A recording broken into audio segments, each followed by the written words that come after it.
So hello, everybody. This is Brian Jacobs. A few months ago, a group of four of us from different disciplines set up a collective called Crater Lake and Company. And the idea of Crater Lake, the idea behind it was to help marketers pull together all the data and research at their disposal into a sort of clear performance narrative, in effect, to make sense of it all, try and explain to everybody in both marketing and non-marketing what it was that they were trying to do.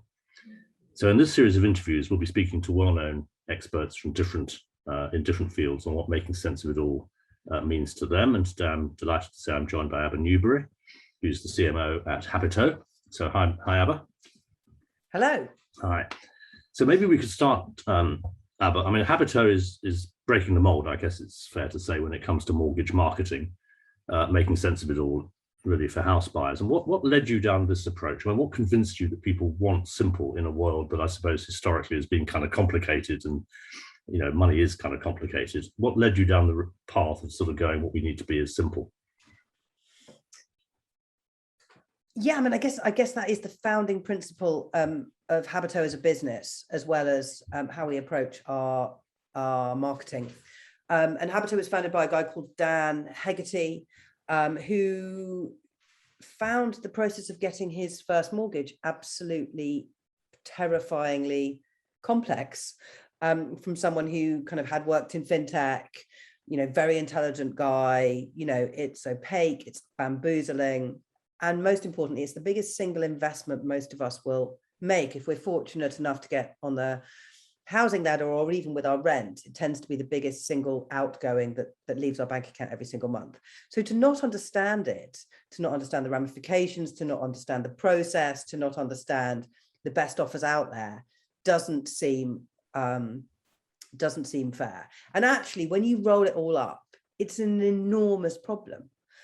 So because of that lack of understanding, most people in the UK, we found out, were spending on average £279 too much on their mortgage a year. That's a lot of money when you kind of roll it up over a 2-year, 5-year, 25-year, 35-year process. So yeah, we wanted to fix that and make sure people are paying the right amount for their mortgage. I said £279 a year. That's not true. It's £279 a month,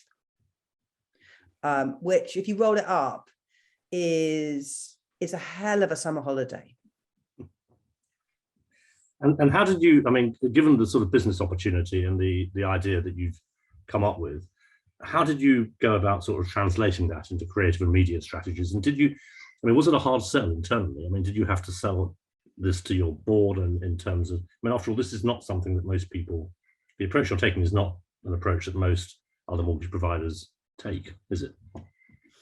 No, I guess not. So I've got a slightly long-winded answer to this, because that's like a multifaceted question. But I guess our first approach was to look at our purpose as a business, right? Which a lot of people talk about, purpose-based marketing. And our purpose was, as written, to set people free from the hell of mortgages. That felt like quite an interesting creative platform. And then we very early on approached Uncommon Creative Studio to see if they were interested in working with us. And the very brilliant Lucy Jameson asked Dan a super interesting question up front, to Dan, the founder, because often, founders are like more intrinsically linked to the marketing idea and the creative output than a CEO would be of a big FTSE company. And so she asked Dan, what's your favorite ad? And he's like, I don't like ads.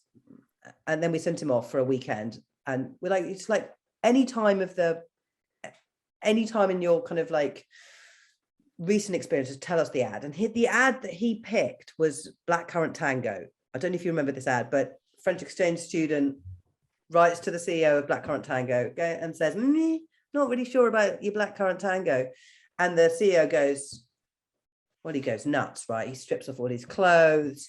He marches to the White Cliffs of Dover. He essentially calls war with France, and there's Harrier jump jets. That was super interesting, because that's when we really understood that like anger was an emotion we could tap into. So the next thing we did was go and talk to customers. We had some very early stage scripts, and we were like, we're thinking about doing this thing called Hell or Habito. where we descend you into the hell of mortgages and then we're going to resolve it. And customers were like, you're completely mad, but yes, do it properly, because this is how we feel. We feel angry, we feel bamboozled, we've got no idea what's going on. We know that we're being ripped off. It's full of jargon, it's incredibly stressful. So we just played to the truth of the founding principle of Habito, which is Dan founded Habito because he got cross over his own mortgage application. And that's the way customers feel. And most of the marketing truths that you see around mortgages are like happy homes, happy people in their happy homes, happy horses. And that's actually not the emotional truth of the category. The emotional truth of the category is anger and frustration and stress. So all we did was play into that. And I guess like the last part of your question was it difficult to sell in? Not really, when we were so true to our purpose as a business and so true to what customers were telling us. What we did do was bring everyone on the journey with us. So everyone at Habito is a stakeholder. Everyone who works at Habito owns shares in the business.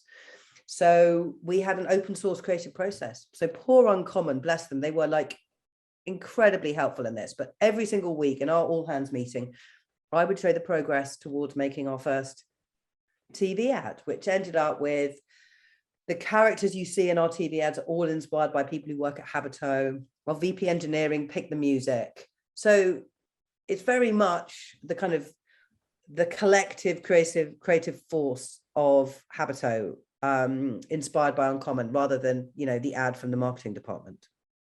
It's an interesting approach. The collective, the idea of it being a collective, everybody being involved, is very appealing. I mean, is it working in the market? I mean, are you doing well with this? I mean, we're doing incredibly well. When we first put it on air, we almost had to pull our TV campaign. It was so successful. I mean, it's been incredibly successful for us in terms of like driving like brand fame and I guess traditional measures like advertising awareness. It's equally been incredibly helpful in terms of driving down our acquisition costs. So often I think when you're our sort of size of business, you look at a TV campaign, we spend probably 60-70% of our money on TV. You think, I can't afford that, or you end up going into direct response TV because you're scared of the acquisition costs. What we find is that we might have a spike in the month that we're on TV, but then after that, everything gets more effective. So, within the first 3 months of going onto TV, we'd reduced our acquisition costs by 75%. Because a lot of what you get in PPC world is, we might be on page 1 of, mortgage broker, but if HSBC are above us or, Nationwide are below us, they're the brands with the big awareness. They're going to get the click through, not us. So understanding that there was an absolutely linear relationship between brand awareness and PPC performance was really a game changer for us. That's absolutely brilliant. And keep doing them, because I certainly love them. I absolutely love them. And thanks a lot for explaining how you make sense of it all, Abba.